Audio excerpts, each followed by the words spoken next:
Hello friends, class 5th के इस video session में आप सभी का स्वागत है। आज हम lesson number 12 perimeter and area का प्रॉब्लम सेट 50 सॉल्व करने वाले हैं। प्रॉब्लम सेट सॉल्व करने से पहले आइए इसकी बेसिक जानकारी ले लेते हैं। प्रॉब्लम सेट 50 में हमको area of rectangle, area of square, ये सारे फॉर्मूलाज यूज करने हैं। लास्ट वीडियो में हमने क्या देखा था?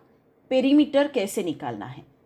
पेरीमीटर मतलब क्या होता है? किसी भी क्लोज फिगर की जो बाउंड्री होती है, इसको जब हम काउंट करते हैं तो उसको क्या कहते हैं? Perimeter of that figure, right? तो ये बाउंड्री को हम पेरीमीटर कहते हैं। लेकिन किसी भी क्लोज्ड फिगर के अंदर जितना भी एरिया है, जितना भी पार्ट है, ये वाला पूरा अंदर का, तो वो जब हम मेजर करते हैं तो उसको कहते हैं area of that figure. Okay, in the rectangle with side 4 centimetre and 2 centimetre make square of 1 square centimetre each. 1 square centimetre मतलब लेंथ भी 1 और ब्रेड्थ भी 1। ऐसे 1 बाय 1 के स्क्वायर इस 4 बाय 2 के रेक्टेंगल में हमको बनाने हैं। Count the number of squares. ये नंबर ऑफ स्क्वायर्स काउंट करेंगे तो कितने आते हैं? 1 2 3 4 5 6 7 8, right? Note that here to the number of squares formed are the same as the product of the length and width of the rectangle. Length और width का जब product करते हैं, मल्टीप्लाई करते हैं, ये क्या है? 4 सेंटीमीटर और ये है 2 सेंटीमीटर। तो 4 और 2 का जो मल्टीप्लाई करेंगे, 4 इंटू 2, ये आता है 8। और नंबर ऑफ स्क्वायर्स भी कितने आते हैं? ये भी आते हैं 8। दैट मीन्स ये जो फॉर्मूला है, the area of a rectangle is equal to length into breadth. तो अगर हमको रेक्टेंगल का एरिया फाइंड आउट करना है तो हम क्या करेंगे? लेंथ इंटू ब्रेड्थ करेंगे। Okay, now next. अब ये क्या है? ये है स्क्वायर। इसकी लेंथ और ब्रेड्थ दोनों सेम है। Measure the area of a square with side 5 centimetre. ये स्क्वायर है मतलब इसकी लेंथ भी 5 सेंटीमीटर है और इसकी ब्रेड्थ भी 5 सेंटीमीटर है, right?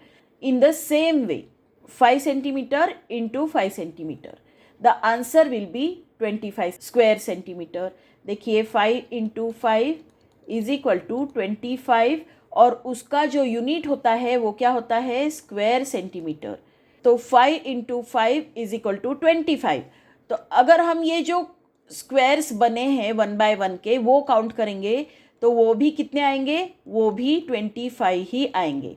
That means area of square का फॉर्मूला क्या बनता है? Area of a square is equal to length of a side into length of a side. उसको a इंटू ए इस तरह से भी हम डिनोट कर सकते हैं। तो आइए अब हम सॉल्व करते हैं प्रॉब्लम सेट 50। प्रॉब्लम सेट 50 में हमारा फर्स्ट क्वेश्चन है, the length of the side of each square is given below, find its area. यहाँ नीचे हमको length of the sides of each square, ये स्क्वायर के साइड्स हमको दिए हैं और उसका एरिया हमको फाइंड आउट करना है। तो फर्स्ट क्या है? 12 मीटर्स। एरिया का फॉर्मूला क्या है? Area of square is equal to side into side. Side into side मतलब स्क्वायर के चारों साइड सेम ही रहते हैं, इसलिए हमको 12 इंटू 12 करना है।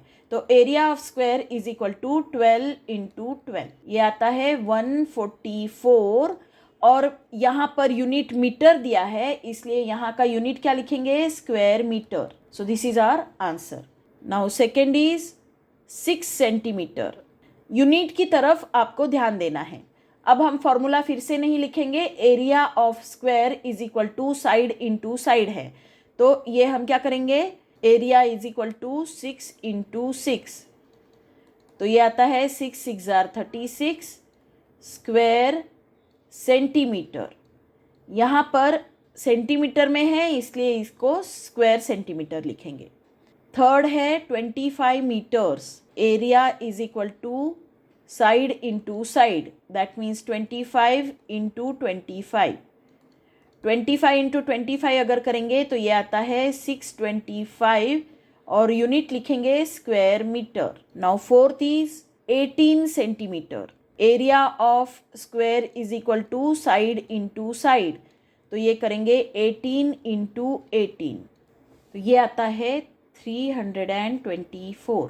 इसको आप रफ वर्क कर सकते हो, मल्टीप्लाई करके देख लीजिए.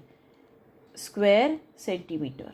Okay, this was the first question. Now next. If the cost of 1 square meter of plot of land is 900 rupees, find the total cost of plot of land that is 25 meter long and 20 meter broad.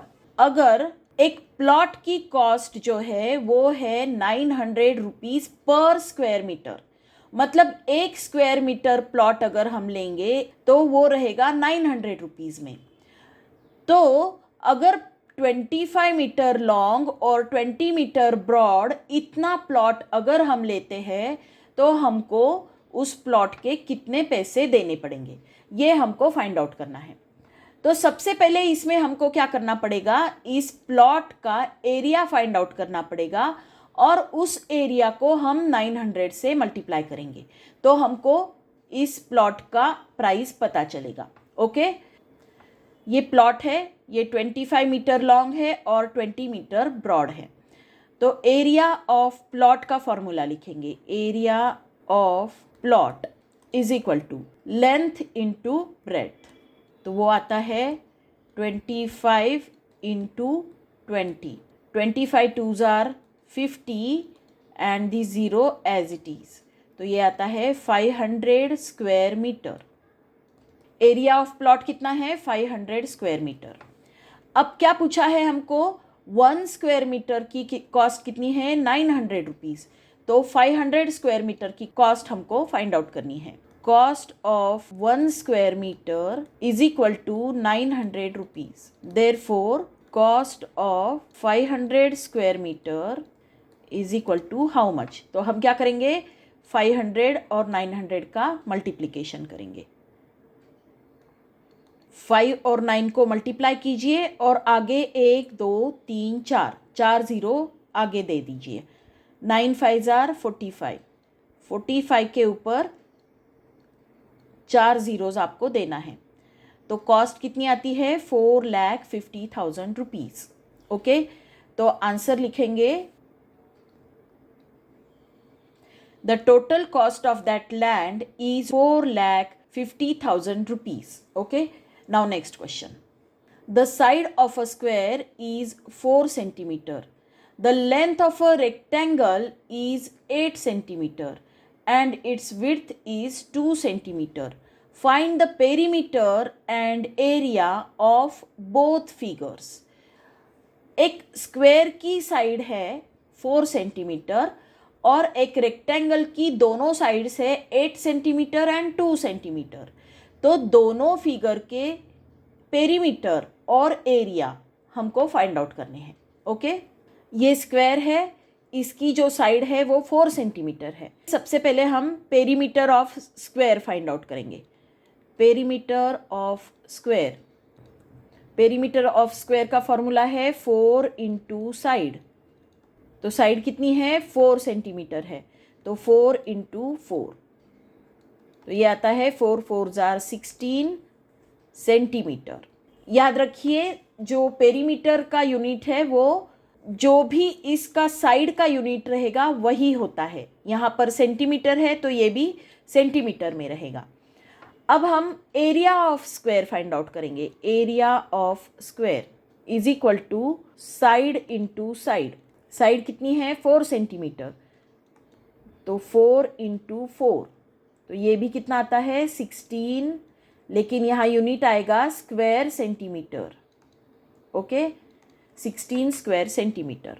तो perimeter of square आता है 16 centimetre and area of square आता है 16 square centimetre. Okay, अब हम rectangle का area और perimeter find out करेंगे. पेरीमीटर ऑफ अ रेक्टेंगल, इसका फॉर्मूला क्या है, perimeter of a rectangle is equal to 2 length plus breadth. तो 2 लेंथ है 8 सेंटीमीटर एंड ब्रेड्थ है 2 सेंटीमीटर. 8 + 2 आता है 10. That means 2 × 10. तो ये आएगा 20 centimetre. Right. Perimeter of the rectangle is 20 centimetre. Now area of a rectangle. Area of a rectangle का formula है लेंथ इंटू ब्रेड्थ. लेंथ है 8 centimetre and breadth is 2 centimetre. तो 8 2s are 16. यहाँ per unit रहेगा square centimetre. तो area of rectangle is 16 square centimetre. तो अब हम आंसर लिखेंगे. Perimeter of the square is 16 centimetre and its area is 16 square centimeter. Now, perimeter of a rectangle. Perimeter of the rectangle is 20 centimeter and its area is 16 square centimeter. तो ये है हमारा question number 3. Now, next question. What will be the labor cost of laying the floor of an assembly hall that is 16 meter long and 12 meter wide if the cost of laying 1 square meter is 80 rupees. एक assembly hall में floor बनाना है. उस assembly hall की length है 16 metre और उसकी width है 12 metre और फ्लोर बनाने का खर्चा आता है 1 स्क्वायर मीटर को 80 रुपीज़.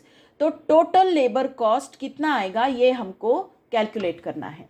तो सबसे पहले हम area of that assembly hall find out करेंगे और उसके बाद जितना एरिया आएगा उसको 80 रुपीज़ से मल्टीप्लाई करेंगे. तो हमको टोटल कॉस्ट जो है वो पता चलेगा. ओके. ये रेक्टेंगुलर शेप का असेंबली हॉल है. 16 मीटर लॉन्ग है, 12 मीटर उसकी विड्थ है. इसका एरिया सबसे पहले हम फाइंड आउट करेंगे. Area of assembly hall. तो इसके लिए हमको एरिया ऑफ रेक्टेंगल का फॉर्मूला यूज़ करना पड़ेगा. वो है लेंथ इंटू ब्रेड्थ. लेंथ कितनी है 16 मीटर और ब्रेड्थ है 12 मीटर. इसको मल्टीप्लाई करेंगे. ये आता है 192 स्क्वायर मीटर. तो ये जो असेंबली हॉल है उसका एरिया है 192 स्क्वायर मीटर्स. तो यहाँ पर दिया है हमको 1 स्क्वायर मीटर की कॉस्ट कितनी है 80 रुपीज़. तो 192 स्क्वायर मीटर की कॉस्ट हमको फाइंड आउट करनी है. Cost of laying 1 square metre floor is 80 rupees. Therefore cost of laying 192 square metre is equal to how much. तो इसके लिए हमको 192 और 80 इन दोनों को मल्टीप्लाई करना पड़ेगा. तो ये आएगा 192 इंटू 80. तो यहाँ पर रफ में मल्टीप्लाई करेंगे. ये आता है 15,360 रुपीज़. तो अब आंसर लिखेंगे.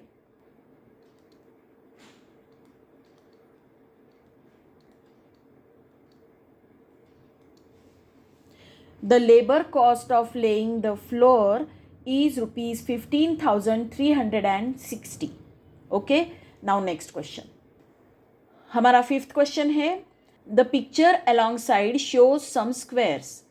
Find out how many squares with the same measure will fit in the empty space in the figure. यहाँ पर ये जो फिगर दी है इसमें ये स्क्वायर ड्रॉ करके दिए हैं 1 2 3 4 5 6. तो हमको क्या फाइंड आउट करना है कि इस फिगर में और कितने स्क्वायर्स हम ड्रॉ कर सकते हैं. तो सबसे पहले देखिए इसका 1 सेंटीमीटर बाय 1 सेंटीमीटर का स्क्वायर हमने ड्रॉ किया है ऐसा हम समझते हैं. तो ये देखिए ये 3 स्क्वायर है और यहाँ पर 4 स्क्वायर है. राइट. तो इसका ये लेंथ 3 कंसीडर करेंगे 3 यूनिट्स और इसका ब्रेड्थ 4 यूनिट हम कंसीडर करेंगे. तो 3 4s are 12. राइट. एरिया कितना आता है area of the given figure. Area is equal to length into breadth. तो तो ये 3 यूनिट्स लेंथ है और 4 यूनिट उसकी ब्रेड्थ है, 3 × 4, तो ये आता है 12 यूनिट्स, 12 स्क्वायर यूनिट्स, इतना इसका एरिया है। दैट मीन्स ये जो फिगर है इसमें टोटल 12 ऐसे स्क्वायर्स बनेंगे।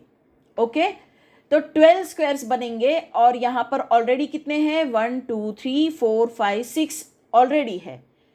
तो अब बचे कितने, और 6 स्क्वायर इसमें बनेंगे। देखिए हम ड्रॉ करके देख लेते हैं।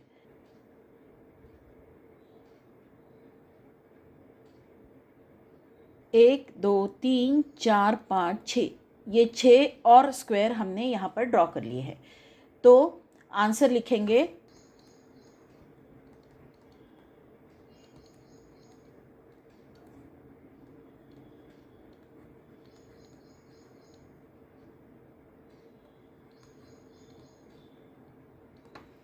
in the given figure 6 squares of the same measures will fit in the empty space।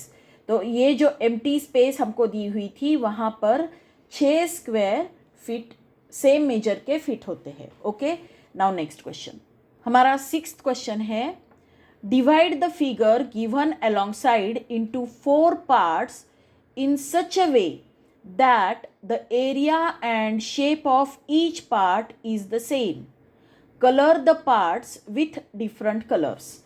यहाँ ये जो फिगर हमको दी हुई है उसको हमको सेम एरिया के सेम शेप के पार्ट्स में डिवाइड करना है, 4 पार्ट्स में, और उनको अलग अलग कलर से कलर करना है। ओके, तो ये देखिए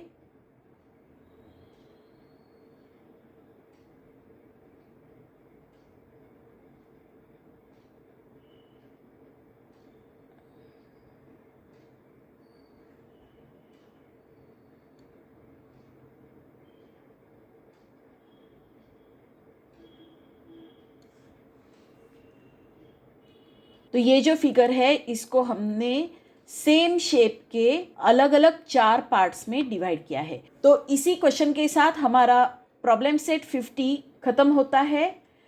अगर ये प्रॉब्लम सेट आपको अच्छे से समझ में आया होगा तो इस वीडियो को लाइक कीजिए, अपने फ्रेंड्स के साथ शेयर कीजिए और मेरे चैनल को सब्सक्राइब कीजिए। Thank you for watching.